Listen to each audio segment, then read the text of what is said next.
Bismillahirrahmanirrahim. Assalamualaikum warahmatullahi wabarakatuh. Alhamdulillahirabbil alamin. Allahumma shalli ala Sayyidina Muhammad wa ala ali Sayyidina Muhammad wa barik wasallim. Pemirsa yang dirahmati Allah, dalam kehidupan sehari-hari kita tidak lepas dari yang namanya berinteraksi. Baik berinteraksi dengan sesama kawan kita, lingkungan kita, saudara kita, dan halayak pada umumnya.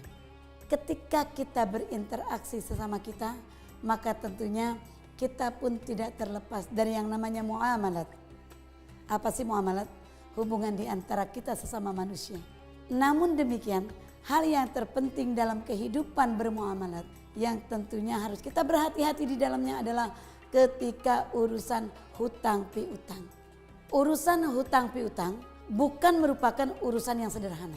Karena tidak sedikit terkait urusan hutang piutang, saudara menjadi musuh. Putusnya tali silaturahmi karena hanya sebab hutang. Dan ternyata hutang pula tidak hanya menjadi urusan dunia. Bahkan hutang ini berbahayanya sampai ke akhirat nanti. Bahkan hutang mampu menghalangi orang mau masuk surga. Ketika dosa-dosa orang itu banyak, kemudian dia melakukan jihad, berperang di jalan Allah, meninggal dengan disebut mati syahid, cuma satu yang menghalangi dia untuk tidak masuk surga, karena hanya hutang yang belum dibayar. Karenanya bahaya hutang ini bukan hanya urusan dunia.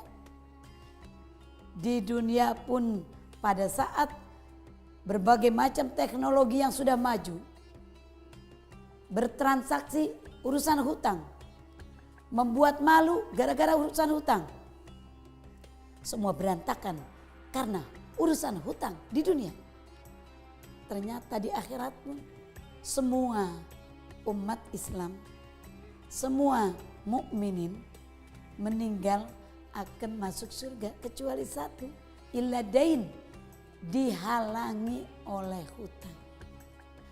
Karena berbahayanya hutang dan dahsyatnya bahaya hutang ini, sampai satu waktu ada seorang laki-laki berlari-lari datang kepada Rasulullah. Mau apa? Sahabatnya meninggal dunia.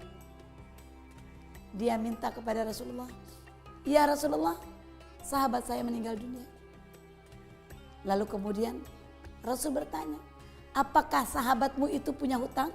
"Iya betul ya Rasulullah, sahabat saya ini punya hutang." Maka Rasul serta-merta langsung beranjak tidak mau mensolatkan. Kenapa? Karena sahabat yang minta disolatkan ini punya hutang. Kata Rasulullah, "Solatkan sahabatmu dan aku tidak mau menyolatkannya." Kenapa? Karena dia punya hutang. Sampai akhirnya Sayyidina Ali mau membayarkan hutang tersebut. Setelah Rasul bertanya kembali, "Masih punya hutangkah sahabat Anda?" "Sudah tidak punya hutang ya Rasulullah, sudah dibayarkan oleh Sayyidina Ali." Maka barulah saat itu Rasulullah mau untuk menyolatkannya. Ini artinya betapa dahsyatnya bahaya hutang. Sampai-sampai Allah Subhanahu wa taala berfirman, "A'udzubillahi minasyaitonirrajim. Ya ayyuhalladzina amanu idza tadayantum bidainin ila ajalin musamma faktubuh." Ya ayyuhalladzina amanu, hai orang yang beriman, idza tadayantum bidainin ila ajalin musamma. Jika kalian bertransaksi dalam waktu tertentu, artinya di hutang, maka faktubuh, hendaknya dituliskan. Dan hendaknya di antara kalian menuliskannya dengan cara yang adil. Artinya jika kita berhutang, maka hendaknya dicatat dengan cara yang baik, dengan cara yang adil. Kenapa demikian? Karena boleh jadi kita wafat meninggalkan hutang. Ketika kita wafat meninggalkan hutang, maka hendaknya kita berwasiat kepada keluarga kita, kepada ahli waris kita, bahwa kita punya hutang. Tujuannya apa? Tujuannya supaya ahli waris kita menyelesaikan, membayarkan hutang-hutang kita. Sehingga hutang tersebut tidak menjadi ganjalan untuk diri kita masuk surga. Kenapa demikian? Karena orang yang berhutang dengan dibawa meninggal dunia, tidak ada yang membayarkan hutangnya, kemudian yang dihutangin pun meninggal dunia, maka kedua orang ini akan bertemu di akhirat. Yang punya hutang tersebut akan menagih kepada orang yang berhutang. Jika yang berhutang tidak mampu membayar, maka orang yang memberikan hutang tersebut akan mengambil amal-amal orang yang berhutang itu karena dia tidak mampu membayarnya. Maka istilah biarkan saja dia berhutang kepada saya, nanti saya akan tagih di akhirat hutang tersebut.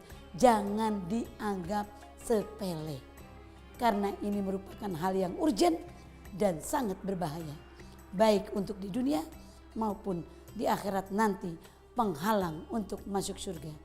Semoga kita termasuk hamba Allah yang selalu waspada dan memperhatikan kehidupan kita, khususnya dalam bertransaksi ketika kita mempunyai hutang.